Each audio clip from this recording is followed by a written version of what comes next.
Welcome back to episode 142 of the ATD Baseball Podcast. As you can see, I'm not at home. I am at beautiful Dodger Stadium, beginning a six-game homestand. First of three games tonight against the Cincinnati Reds, so I'm very excited for that. We got stuff that we want to talk about. Not a lot of stuff, but we do have some topics. But before we get into all that, Kyle, how are you doing today? I'm doing good, man. Back into the swing of things ever since getting home. And then some personal info. I started my post back um, graduate program at my local university here. So, just getting back in the swing of things. I just graduated from our college that we were at together, and then back Harvard Law School is where we currently attend right now. absolutely. So got my got my degree from there. So yeah, just getting back into the swing of things. But other than that, man, I'm doing good. Kind of some mixed feelings on the Yankees as of recent. Weird, man. This season is weird for me. So weird because I mean, obviously, I'll get into it later when we talk about the Yankees, but it's a very weird season when it comes to my baseball team. But other than that, I am doing good, man. How are you? I'm doing good. The Dodgers salvaged a series against the Padres over the weekend in San Diego. I was not happy. I'm sure as you saw the videos over the weekend, Friday night, Saturday night, was not happy. But the Dodgers were able to finally get some runs scored, and they were able to win the game Sunday. And now, even though records say we're tied in the National League West, technically the Dodgers are up one right now because they have the tiebreaker for winning the season series against San Diego. And that's it. We will not see the Padres the rest of the season. Of course, the next time we could see them is in a playoff series. For my mental health, I kind of hope we don't see that, but it's probably going to happen. But so doing well. Also, a quick shout out.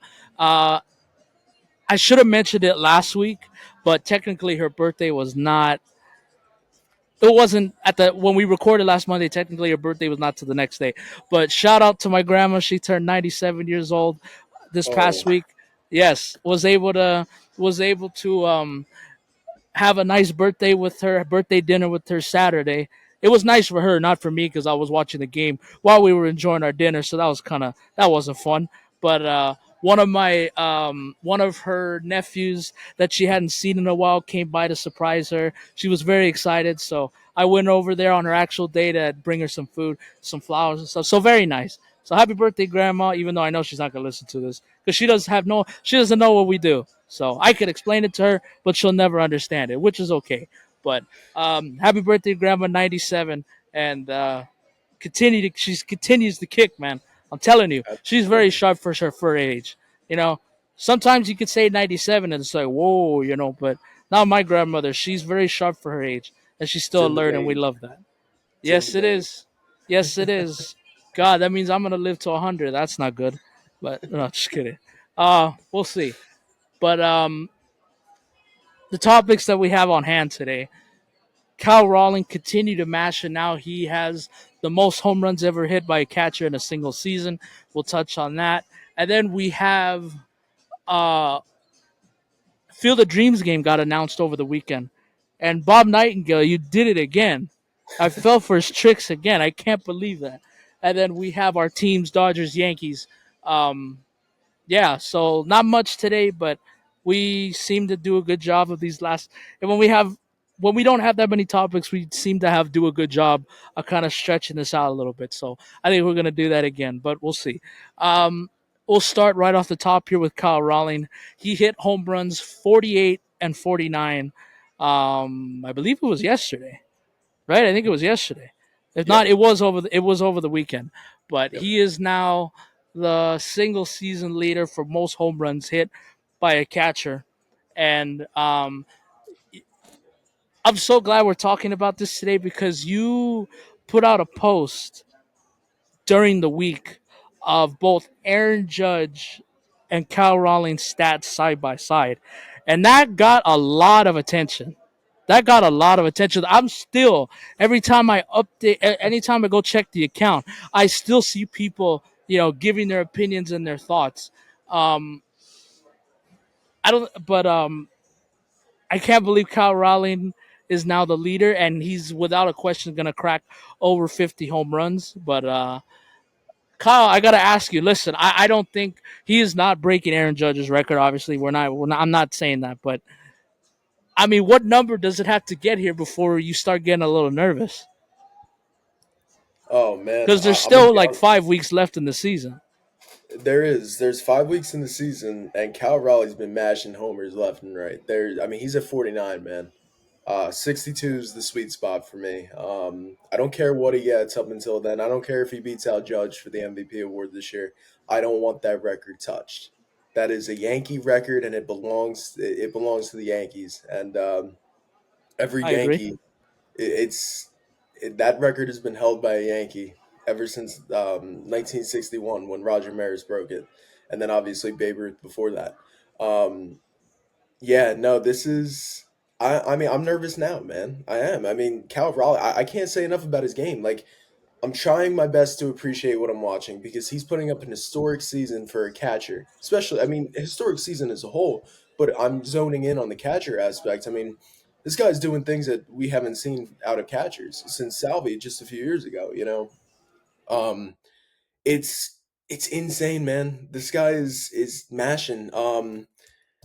As of right now, it's so hard to say, you know, for if I'm talking in the stance of MVP. Judge missed some time, and Judge isn't really like heating up as much as these Yankee fans want him to. But Judge is still batting over 300, well over 300. He has an OPS above 1,000. I mean, he's he's still got a pretty good home run total. I believe he's at 39 right now. I want to say something like that. Um, so I mean, the numbers are comparable, and it's there. Judge leads in most major categories except for home runs and RBIs, which is it's kind of crazy to look at because Judge really hasn't put together, especially as of late. Like as of late, he's not hitting the cover off the baseball. He's not necessarily winning Yankee games. You know, it's kind of put on Jazz, Trent, and these other guys in the Yankees lineup, and it's so crazy because then when I look at Judge's numbers, it's like, damn, this guy is like, it's another historic season. It's just another day in the office for Aaron Judge. And I think that's like the comparable for me right now, because Judge isn't getting as much of attention because this is what Aaron Judge does. It is what it is. But again, now I wanted to bring up the big topic of the 2022 MVP award because Aaron Judge had to do something historic to beat Shohei Ohtani in the MVP vote, in the MVP race, and that's what Cal Raleigh did this year. So that's what I'm saying. Like I think this record's going to hold a little bit of weight with the voters and things like that. I think the final stats is it's gonna come down to the wire to me. I think it's anybody's MVP award right now, and I'm taking my bias out of it. I mean, Cal Raleigh's got a huge shot at this. And it's deserving too, man. Like I'm not taking anything away from Cal Raleigh. Um, just the numbers, the overall numbers aren't as comparable to Aaron Judge's right now. So I think if the season were to end and you're looking at stats alone, Judge does have the edge, but by season end, because we have 5 weeks left to play, there's a chance Cal Raleigh's got this. I think he's got to get the average up a little bit. His home run total is going to speak for itself, and he's probably going to be one of the top leaders in ribbies this year. And the OPS, I'd like to see the OPS a little higher, but that'll come with the rest of the stats. So, I mean, yeah, overall, man, I'm nervous. I'm nervous for that record, man. I am because Cal Raleigh. I don't know how he does it, man. He has that. I don't know what to say. He has that like thing right now where this guy can just hit, you know. And it's exactly what Judge had back in 22. So it's one of those things like, yeah, it does scare me, but I think if we're talking MVP voting right now, I think Judge has the edge by a tad. But I'm trying my best to keep my Yankee bias out of this because if I'm picking Judge, everybody's going to say that. So, but no, I'm looking at numbers alone. I'm putting baseball reference, Raleigh against Judge, and Judge does have him beat right now, but there's no That's not a guarantee. Judge is in a cold spell right now, and Raleigh's on a hot spell. He's on a hot spell like we've never seen from a catcher before. So he's riding this record. He's riding this momentum, and the Mariners are right there in the wild card standings, man. So it's there's still some baseball to play. I'll leave it at that. But yeah, congrats to Cal Raleigh, man. It's insane what he's doing, and that extension that the Mariners signed him to, damn, it looks like a steal, man.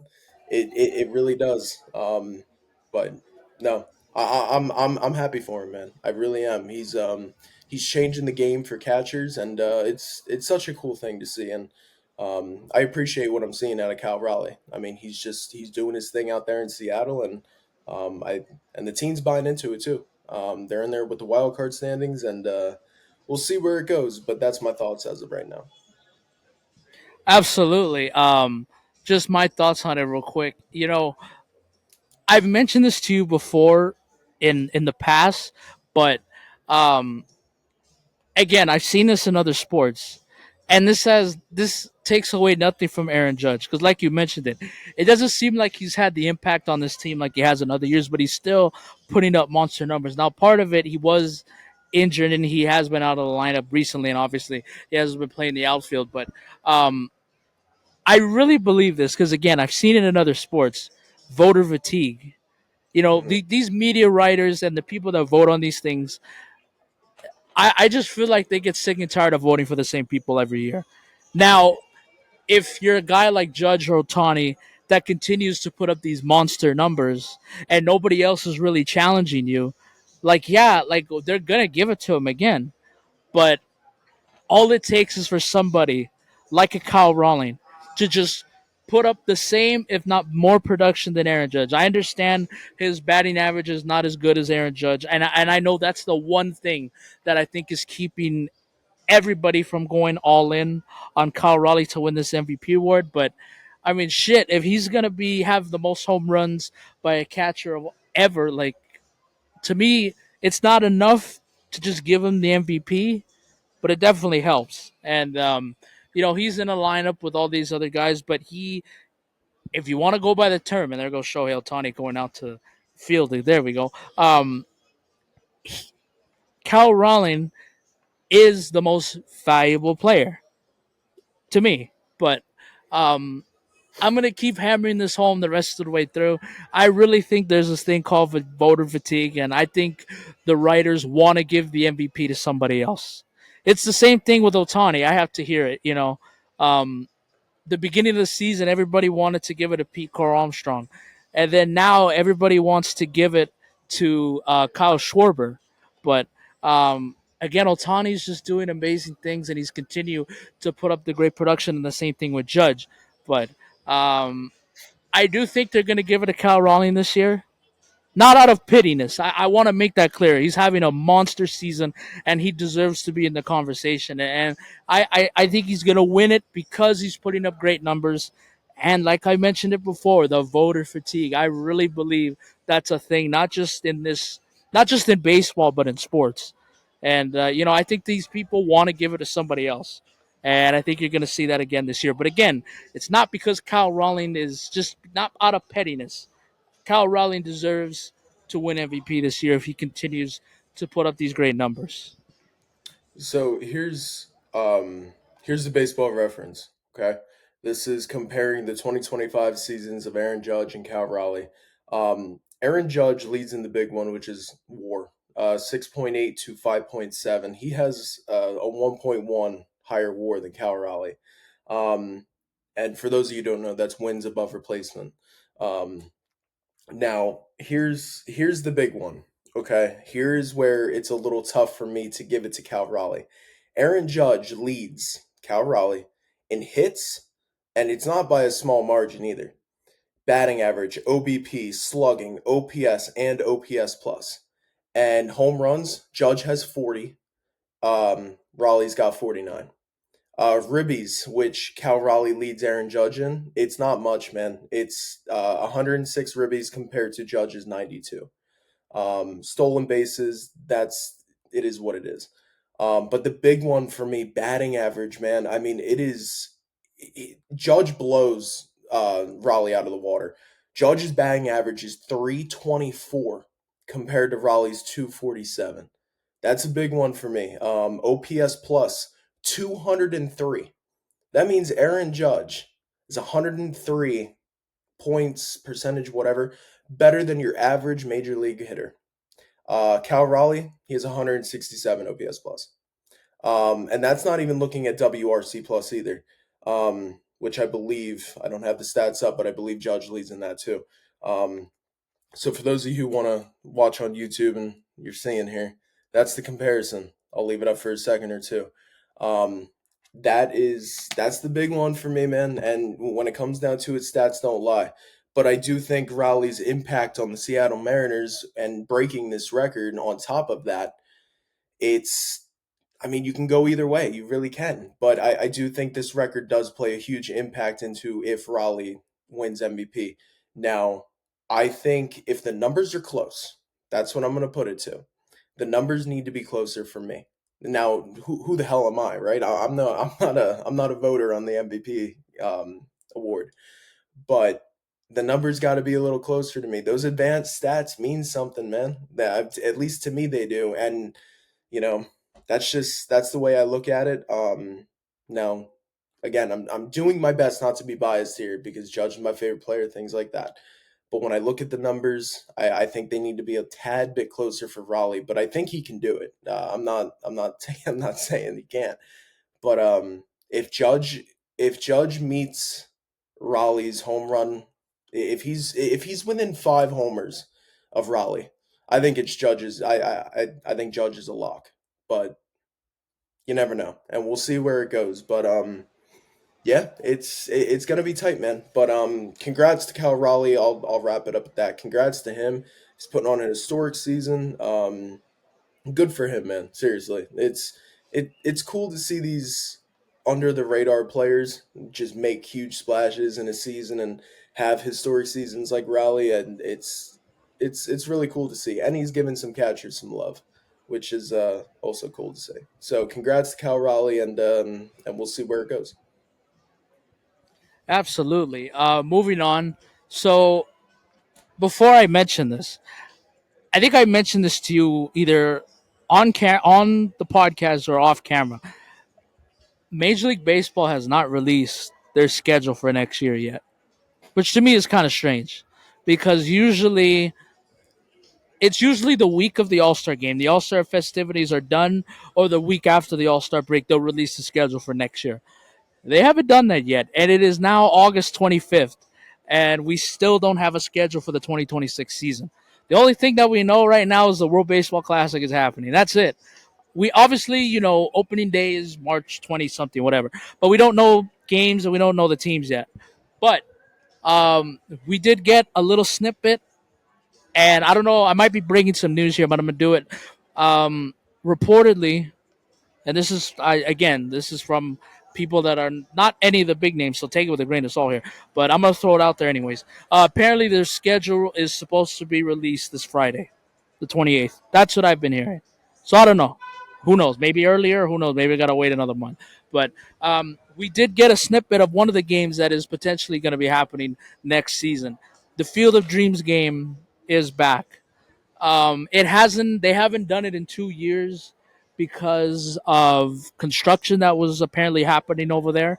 Um, and they've gone other places. They went to Birmingham last year. They done the race. They went to the racetrack. They went to Bristol this year. So they're trying different things out. But next year they are returning to the Field of Dreams location, and this is where I got frustrated and confused over the weekend because originally Bob Nightingale said it was Phillies Mets at the Field of Dreams game. And then somebody came out and said, no, it's Twins Phillies. And then, so I still don't know what it is, but I've heard from multiple people that it is Twins Phillies. But I'm excited for it. They produce well the first year with the White Sox and the Yankees. That was an all time classic game. I know next the Cubs Reds wasn't that great, But still, anytime you could go back to like a historic, iconic venue like this, to me, it's good for the game. And I would have preferred Mets Phillies, to be quite honest with you, just because both teams are, as far as we know, going into next year, are going to be competitive again. You know, maybe it has to do with the travel thing for both teams. I don't know, but excited for the Field of Dreams to come back, and hopefully it could be a good game. And hopefully, and Major League Baseball has done a good job of really bringing the movie back to life. Hopefully, they continue to do that next year, and I'm excited. Maybe in 2027 we can start getting some West Coast teams out there. You never know. Maybe we could do Dodgers Yankees or something like that. I don't know. Something along those lines. But I'm excited for it. I'm glad Major League Baseball is going back there. Yeah, I'll start off by saying me too. Dyersville, Iowa, man. It's one of those places like it. I've never been there personally, but I would love to. It's one of those places that I feel when you walk into a place like Cooperstown, you feel like you're connected to the game. You get those goosebumps. Um, you just get what it feels like to be a baseball fan, and there's no better feeling than that when it comes down to it, man. This is the sport we love. This is the sport that we are extremely passionate about, and it's always one of those amazing things when you get a game like this, that brings, and especially like you said, brings that movie back to life, and it just it pulls on the heartstrings, man. It gets you grounded into back into like why we fell in love with this game, why we love this sport so damn much. But now, as happy as I am that the game is back and it's going to be played next year, Major League Baseball, what are you doing, man? Phillies and Twins? Are you kidding me? And then on top of it, you have one of your big reporters report the matchup that we wanted. Fucking Give it me up. give me Phillies Mets out there, man. This is Phillies and Mets, man. I mean, they played in the London series. They're rivals in the NL East. This is always must see baseball when these two teams match up. It's just like the Dodgers and Giants. It's just like the Yankees and Red Sox. This is a rivalry that you want to see on the big stage. Get me Bryce Harper, Francisco Lindor hitting bat flips and hitting crazy ass home runs into the cornfields. Give me that. That's what I want. Pump me up. And then they drop the ball and give it to the Twins. Now, listen, the Twins are what they are, but they are a historic franchise.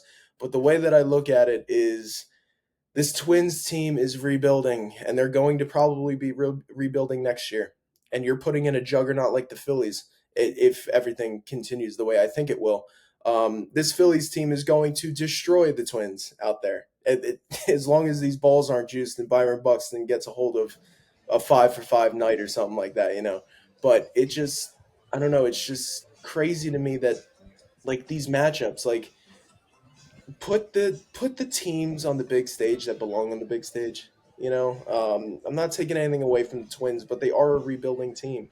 I don't know.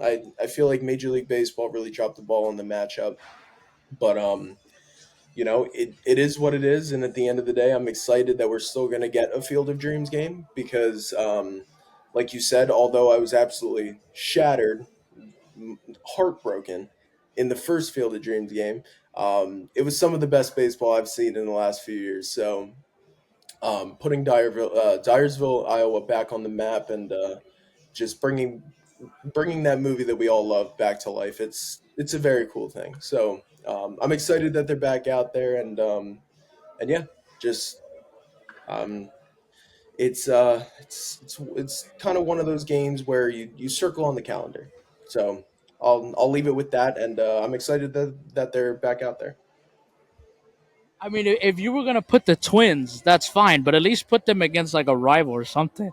Like Yes, the Royals or whatever. The White. I I don't know was gonna whoever. I was gonna say like give me a Kansas City against the Twins, right? Or Yeah. something along those lines. Like, give me a matchup that you really wouldn't think of, but like make it interesting. Make it one of those matchups where it's like, you know what? These two teams, I didn't like kind of like how they did with the Speedway series.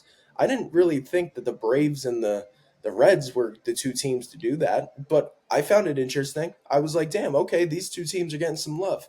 So do it with like a Twins and like a Royals or something like that. Um, yeah, no, for sure. I definitely agree with you. Now maybe Major League Baseball didn't want to take a rivalry home game away from the Mets and the Phillies because maybe the stadiums were like, hey, like we really need those games just Yeah, for like its attendance and money and stuff. So maybe they didn't want to take away a game and put it in the middle of Iowa, Dryersville, yeah, Iowa. But um, it's cool. I mean, and the other thing that sucks about it is that, you know, I assume that Fox will have the game. It'll be a nationally TV game. It'll be a Fox game. The thing that is gonna suck the most, they're gonna have to prop up the Twins like they're gonna have to talk about the Twins and prop them up. When in reality, it's like, all right, we know this is not a good team. We know yeah, they're rebuilding for the future, but again, it's a nationally TV game. You have to prop these teams up the best that you can, because obviously now it's gonna be heavy Phillies that day. They're gonna be yeah, talking about the Phillies 90% of the time, but there is that 10% where it's like, damn, we got to talk about this Twins team that blew it up last year at the yeah, deadline, and we got to see, their new young pieces and stuff. But who knows? Maybe Major League Baseball's sees something that we don't in a year, but I don't see it with the matchup. I really don't. But uh, agree. we shall see. We shall see. All right, our teams. Um, you could start with the Yankees this time because it seems like there's some things on your mind that you want to get off. Because I'm right there with you. I watched a lot of the Yankees Red Sox over the weekend. Yeah, I don't know. I'm with you. I don't know what to feel about this Yankees team. So the stage dude. is yours. Yeah, man, it's tough. It really is because listen, like the Yankees last week was an off day on our recording day. So the day that the last podcast was posted was the first game of a two-game set against Tampa Bay. The Yankees destroyed. They did what they had to. They went in and won 13-3 and then won 6-4 against Tampa Bay. A real quick two-game sweep. Um, and in a game where they hit 9 home runs and tied a franchise record. And I saw a stat that the Yankees have done that, I believe, two or three times this season. And that hasn't been done since like 1904 or something like that. Like this team, this is what I don't understand, okay? And why I feel so weird about this Yankees team this year, man. It's very doom and gloom like all the time, but this team like they show spurts of being one of the best teams in baseball. They do. And it's not me just being biased, it's me like looking at the facts of what this lineup can do. I mean, Cody Bellinger has literally like I can't say enough about Cody Bellinger and what he's done for this team. And then on top of that, if Cody Bellinger's having an off night, it's Jazz Chisholm or it's Paul Goldschmidt or it's Aaron Judge or if it's like last night, Trent Grisham he's having a career year offensively. 25 homers on the year for Trent Grisham, batting leadoff. I mean, yeah, his average isn't there too much, but it's one of those things where Trent Grisham is a huge piece of this lineup. And this team is not like it boggles the hell out of me when the lineup hits, the pitching doesn't. Or yeah, when the lineup's on, the pitching's not, and then it's vice versa. When the pitching's on, the hitting's not, and it seems like this team can't just click them together at the same time, or something implodes in the bullpen. The bullpen's been a huge issue this year, and why it was the main subject at the trade deadline. So the thing is like when I look at this team, I don't hate it. I really don't. This lineup is good. It's comparable to some of the best in baseball. But then when it comes down to it and actually playing the games and playing meaningful games, this team shits the bed. And I just don't understand it. Like it boggles my mind and this is the first time in a few years that I felt this way about a Yankees team. Where it's like just a few years ago, I believe it was 2023, they missed the postseason in total. And I felt differently. Like I knew that team didn't have it. What pisses me off about this team is I know they have it, but they can't put it together. That's like this team is coming off of a World Series appearance, and then yes, you lost Juan Soto in the offseason, but then you bring in pieces that actually matter. Okay, you're bringing in Goldie, you're bringing in Cody Bellinger, and when you look at Bellinger versus Soto's stats this season, they're comparable. They really are. So it's not like you missed much production out of the lineup. And I understand, like you're missing Garrett Cole this year. Max Fried really hasn't been pitching great as of late, and Carlos Rodon is Carlos Rodon. But when it comes down to it, it just I don't know, man. It's like I feel so weird about this team because and then okay, well, let me just finish off the rest of the week here. You have a 4 game huge series against Boston, and you shit the bed and you go 1 for 4. Like it's crazy to me. This team is not consistent. It goes on a heater and then they shit the bed. Go on a heater, shit the bed. It's like that's consistent, but it's wild to me that this team is like this season. I expected more, and then when they don't give me more, I expect less, and then they give me more. So it's one of those things where it's very weird. Um, they're 5.5 games back in the AL East. A half a game behind Boston, which you could have just gained 3 games right there, or 2.5 games when it comes down to it, if you would have actually taken care of business in New York. They hold the second wild card spot. Again, they're a half a game out of the first wild card spot behind Boston. Um, and then you're tied with Seattle for the last wild card spot. It is one of those things where I feel like when the Yankees need to produce, they don't. And when the pressure's off, then they produce. It's which scares me because if they do sneak into the postseason, what is that going to do? They're going to get embarrassed all over again, in my opinion. Um, no, man, it's I mean, I'll keep this short and sweet. It's very weird feelings in Yankees land right now. It really is. Like I feel very weird about this team. And I don't know how to put it. Like I'm not happy, but I'm not upset. It's I don't know. It's a very weird feeling that I haven't felt in a very long time. When it comes to a Yankees team. Like I buy in and then they let me down. And then I'm like, you know what, fuck this. I don't want to watch the game tonight. Well, guess what? Now they're breaking they're breaking or tying franchise records and things like that. So it's tough, man, but upcoming schedule for the New York Yankees, they play a right now they're playing against Washington. It's a 3 game set, and then they play a 4 game set against Chicago. So here's the thing. This is what I want to tell you before I let you go to your Dodgers. You play 3 against Washington and 4 against Chicago White Sox. There is no reason why this team shouldn't still be in a wild card spot, and if not take overtaking Boston in the division. Because if you can't take care of business this week, we got a huge issue that's more than just me feeling weird about a season. That's what it comes down to. So the schedule favors the Yankees for the rest of the season. I said that on our podcast episode when the trade deadline was going on. The Yankees have a very favorable schedule. I believe they had the 22nd hardest in all of baseball when MLB posted it out of the All Star break. Um, they have a much easier schedule than both Boston and Toronto. So listen, like the division is still up for grabs. 5.5 games. It seems like a lot, especially with 5 weeks to go in the season. But when you look at the schedule uh, that when you look at the schedules that the AL East teams have to go through, the Yankees have by far the easiest.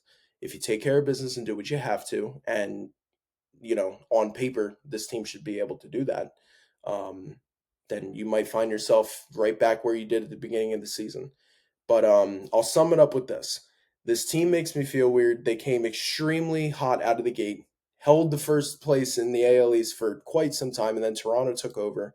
Um, I just feel weird, man, and that's the best way I can put it before just going on more of a tangent. But I just feel weird, man, very weird, and I don't get it. I don't know how to explain it.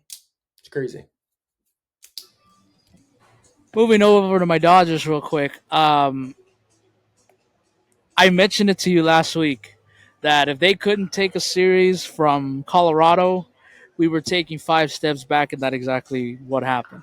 They split a 4 game series, and then they lost 2 out of 3 in San Diego. Now, the reason why it's not doom and gloom because their offense came alive at the end of yesterday's game and they were able to salvage it, and now they're tied again for first place with San Diego. Um, the two games that they played against San Diego this weekend, I can see that happening again in October, where they get good starting pitching from Blake Snell. He went 7 innings. He only gave up 2 runs. Here's the problem with that: the Dodgers only scored one, and they squandered chances late in the eighth and ninth inning. They hit into a double play, and then they got runners on in the ninth inning, and then they just couldn't cash them in. I can see that exact same thing happening like a month and a half from now.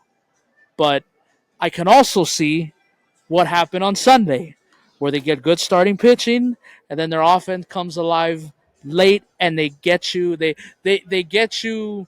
It's an avalanche. It's an avalanche. They'll get you in 1 inning, and the game's over. So I'm glad the Dodgers were able to respond back and get a game yesterday against San Diego, but. Kind of weird. I still don't know how to feel about this team yet. They're very feast or famine with this team so far. Um, Now they have a home series against the Reds, and I believe of them, and they have the Diamondbacks coming in this weekend. So, again, I understand the Reds are in a postseason. They're in a postseason pennant hunt race right now, but you still should be able to take a series from them. And then you got a derailed Diamondbacks team coming in this weekend. There's no excuse again why you can't take another series. So, so you know, it's got to happen now where this team starts to turn a corner. Um, Again, I don't know how many times I'm going to say this. Just get healthy, man. It's there. Like I can. They show little glimpses of it, of the team that they were last year. But Max Muncy's supposed to return maybe next week. Kike's supposed to be back by the end of this week. Tommy Edmond again September. Hey Sung Kim too around the corner. They have reinforcements coming. I just fear that it's too late for this team to gel all together and go on another run. Hopefully, I'm wrong, you know, but um, we're gonna go down the wire again with this division, which is, I guess, fun, but not for me. Especially when you had a 9 game lead in June over the Padres, and it looked like this division was out of reach. But very encouraged by the starting pitching. I know Glass now kind of lost it at the end there Saturday, but Snell looked really good again. It just sucks that he got tallied with a loss because the offense couldn't come up with the big hit. And then Yamamoto looked very good on Sunday again. Yamamoto quietly shows up in these big games.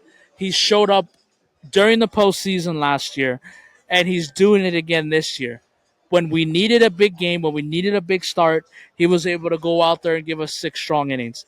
And we got some help in the bullpen over the weekend.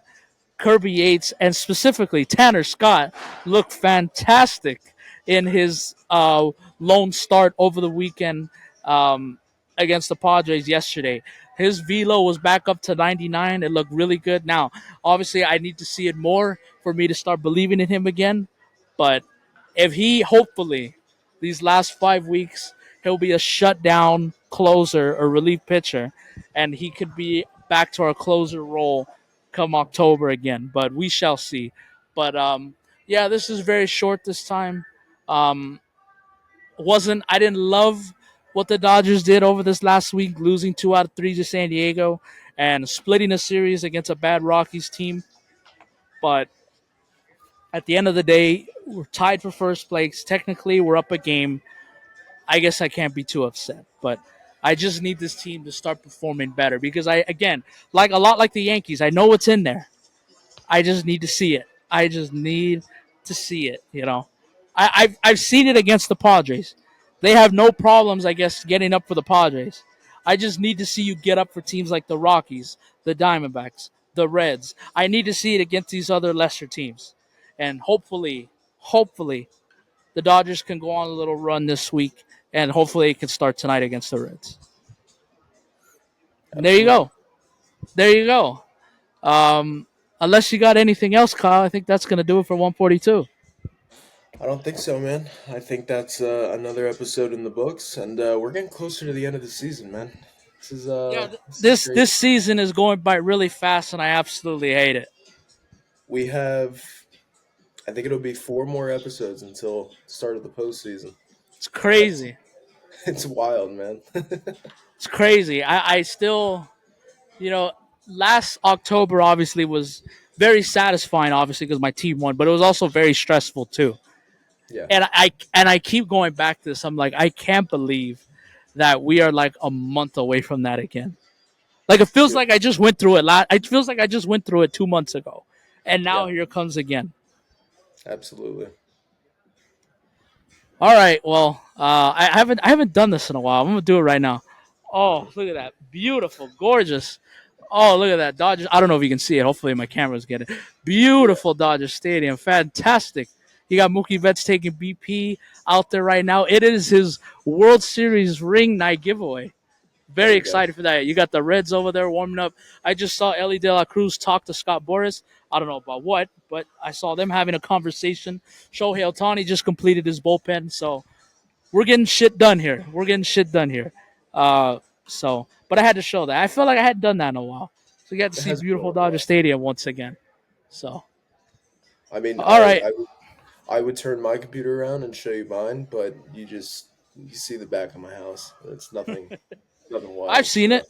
I've seen it. You have, yes. It's where the railroad tracks are, Bella. All right. Well, that's going to do it for episode 142. We'll see you next week. Adios.